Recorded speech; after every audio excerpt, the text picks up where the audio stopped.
আসসালামু আলাইকুম। কেমন আছো জি? চাঁপাইনবাবগঞ্জ জেলার মানুষগুলো আশা করি সবাই খুব ভালো আছো। কারণ আজকে আমাদের চাঁপাইনবাবগঞ্জ লালাপাড়ায় প্রিয় হুজুর মিজানুর রহমান আজহারি সাহেব আসবে, আর আমি সকাল সকাল বাড়ায় পড়েছি তার প্যান্ডেলখানটা দেখার লেগে। সব দূর দূর থেকে প্যান্ডেল দেখতে চলে আসছে 3-4 দিন ধরে, আর আমি একদিনও দেখতে পাইনি। তাই সকাল 6টার সময় বাড়ায় পড়েছি। আর এর দেখো এই প্যান্ডেলখানটা একবারে এসে পড়েছি কোনো রকমে ভিড়ে টিড়ে হাইটে হুইটে চলে এসেছি দেখতে।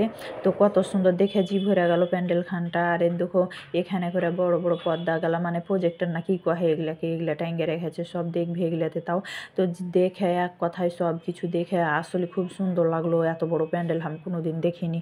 আর এই জাহানে নাকি তিনি নামবেন হেলিকপ্টারে, তাই সব ঘিরে রেখেছে, ঢুকতে দেয় না। তো না দেখতে পান, এটাই বড় কথা।